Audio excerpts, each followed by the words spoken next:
Islami. Bismillah, alhamdulillah, wassalatu wassalamu ala rasulillah. Alhamdulillah, masih bersama Destinasi IKIM pada waktu ini untuk rancangan Islam Agamaku. Benar, kita di petang Selasa ini akan teruskan lagi perkongsian dalam rancangan ini membincangkan tajuk Mukjizat Saintifik Al-Quran, Puasa dan Kesihatan. Kita bersama dengan tetamu kita di talian waktu ini. Kita bersama dengan Ustaz Datuk Dr. Zaifuddin Mat Rasib. Kita juga sedang bersiaran di Facebook Live IKIM FM. Boleh tonton terus ke pejabat ke rumah Ustaz ni. Banyak buku di rumah Ustaz. ni. Di rumah, Masya Allah. Banyak bukunya tu. Maktabah besar, Masya Allah. Alhamdulillah. Dan dari minggu lepas, Datuk, kita banyak bicarakan tentang puasa dan kesihatan. Dan antara perkara yang banyak dibicarakan sekarang dalam dunia perubatan ialah kaitan puasa dengan proses otopagi. Mungkin boleh Datuk jelaskan bagaimana proses ini berlaku. Ya, silakan. Ya, terima kasih DJ Syafiq dan DJ Mona. Sama. Antara perkara yang penting berlaku dalam kita berpuasa ialah proses otopagi. Otopagi ini berasal daripada perkataan Greek, ya. Oto dan pegin. Oto maksudnya sendiri, pegin maksudnya makan. Jadi maksudnya otopagi ni makan diri sendiri. Bagaimana sel-sel badan kita ni dia ada jangka hayat tertentu.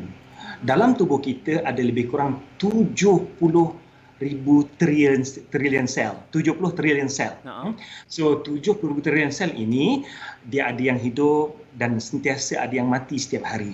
Jadi proses ini proses sel yang mati perlu diganti dengan sel-sel yang baru. Cuma proses otopagi ini berlaku secara semula jadi dalam tubuh manusia. Otopagi ini mula dibicarakan pada tahun 1967 lagi oleh seorang saintis Belgium yang bernama Christian Didev, dan beliau mendapat anugerah Nobel Prize pada tahun 1974 kajian beliau terhadap otopagi. Kajian beliau terhadap otopagi ini beliau mendapat anugerah Nobel Prize. Cuma apa yang beliau dapati bahawa sel-sel manusia ini telah pun diprogramkan mempunyai jangka hayat tertentu. Dan setiap sel yang rosak menjadi tua, dah tidak bertenaga dan tidak mampu untuk mengekalkan fungsinya, perlu dinyahkan, perlu dibuang daripada badan. Dan proses ini berlaku dalam badan kita secara automatik dan proses ini dinamakan proses otopagi. Okey. Cuma dalam tubuh kita ini sel-sel yang sepatutnya mati, tetapi kadang-kala sel ini tidak mati. Namun demikian dia terus berkembang tetapi tidak menjalankan fungsinya sebagai sel biasa. Dan akhirnya dia terus mengembang dan menjadi apa yang dinamakan malignant cancer. Dia menjadi kanser yang ganas. Satu yang menarik tentang kajian otopagi ini yang baru ditemui oleh seorang profesor dari Jepun, iaitu Profesor Yoshinori Oshumi daripada Tokyo Institute Technology. Beliau mula mengkaji tentang proses otopagi ini pada tahun 1990 lagi. Walaupun Christian Didev berjaya membongkar otopagi, tetapi bagaimana proses berlaku, dia tidak dapat nak membongkar perkara itu. Prosesnya bagaimana berlaku, dia tidak dapat nak membongkar.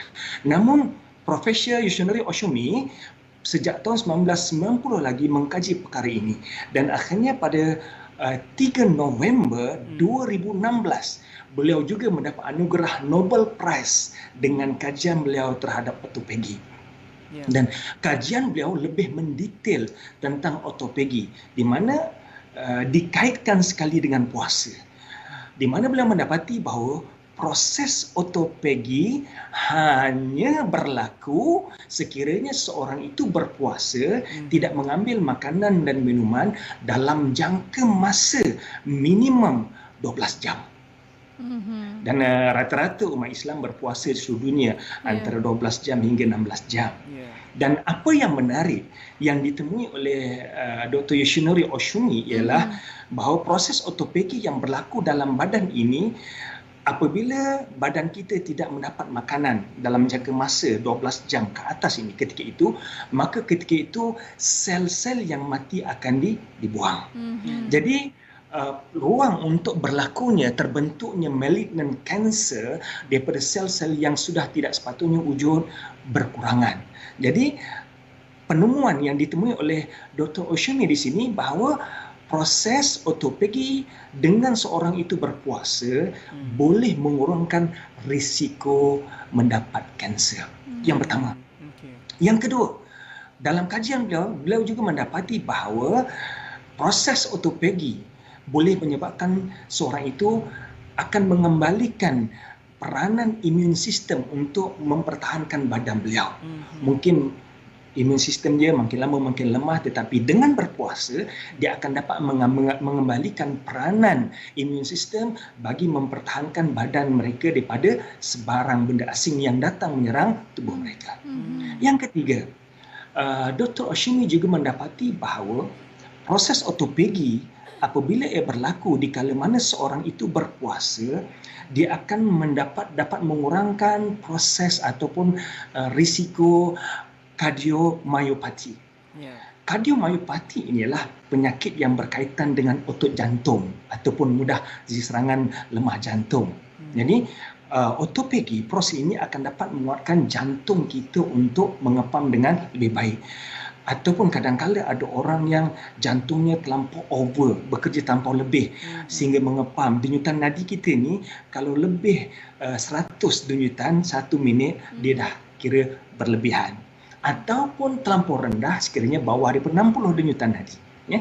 Jadi proses berpuasa menggalakkan autophagy, mengembalikan kembali otot-otot jantung agar jantung kita dapat berfungsi dengan baik. Ini satu penemuan yang cukup menakjubkan.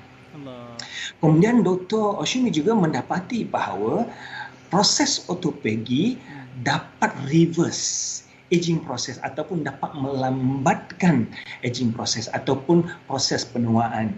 Jadi orang yang nak kekal cantik, nak lebih muda, awet muda, kena rajin berpuasa, kurangkan makanan. Sebab itulah dalam hadis Rasulullah SAW menjelaskan mamala'a adamiyun wi'aan syarran min batnihi. Bekas yang paling buruk untuk dipenuhi oleh anak Adam ialah perutnya sendiri. Jadi kalau kita selalu penuhkan perut kita ini, dia akan memberikan mudarat untuk badan kita. Sebab itulah dengan cara berpuasa, cuba kita bayangkan ya, DJ Syafiq, DJ Bona, kalau kita bekerja 24 jam tanpa henti dalam masa seminggu, apa jadi pada tubuh kita? Letih kan? Exhausted. Demikian juga perut kita. Perut kita kalau kita tidak berhenti makan, sentiasa makan, perut kita akan sentiasa bekerja untuk menghadamkan makanan. Tapi Islam menjadikan tubuh kita kembali normal dengan adanya puasa di bulan Ramadan. Bayangkan 30 hari di bulan Ramadan kita tidak makan, menyebabkan perut kita ni rehat. Dan inilah yang menyebabkan proses aging proses itu akan dapat dikurangkan. Ditambah lagi dengan menggantikan sel-sel yang dah mati pada sel-sel yang baru.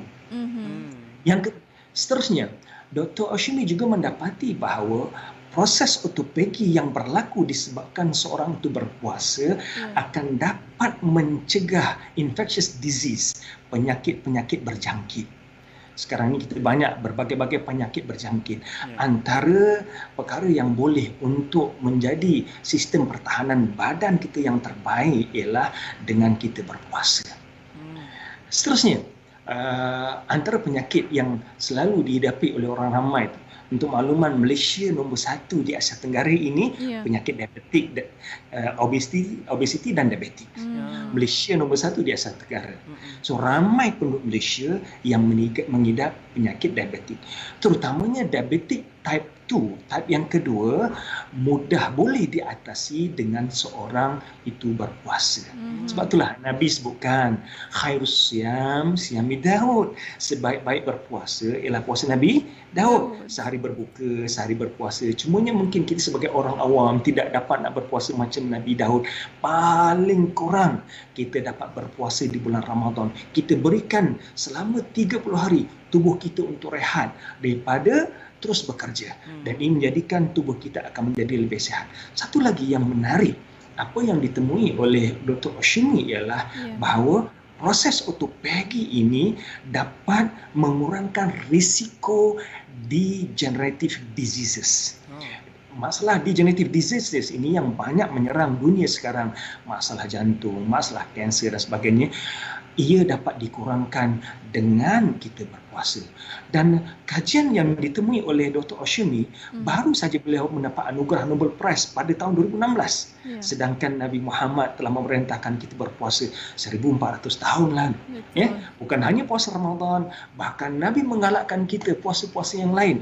Puasa 6 hari di bulan Ramadan, puasa Isnin dan Khamis, kemudian puasa Al-Baid iaitu hari 13, 14, 15. Semuanya itu untuk mengembalikan tubuh kita kembali kepada nature yang asas, taat pada Allah SWT agar tubuh kita dapat berfungsi dengan baik, di samping kita berusaha untuk mencapai darjat takwa kepada Allah SWT. Ya, Masya-Allah, itu dia kalau kita ikutkan istilah autophagy di situ. Masya-Allah. Alhamdulillah. Itu yang kita kena faham juga dari sudut istilahnya. Insya-Allah selepas ni banyak lagi, ada beberapa lagi perkongsian yang bakal Ustaz berkongsi bersama kita insya-Allah. Insya-Allah. Dan Datuk dan para pendengar, kita berehat seketika pada waktu ini. Kita akan kembali selepas ini. Terus setia bersama kami Destinasi IKIM Inspirasi Inforia Islami. Wadah ilmu sepanjang hari. Berkongsi santapan sanubari. Pastinya hanya di IKIM.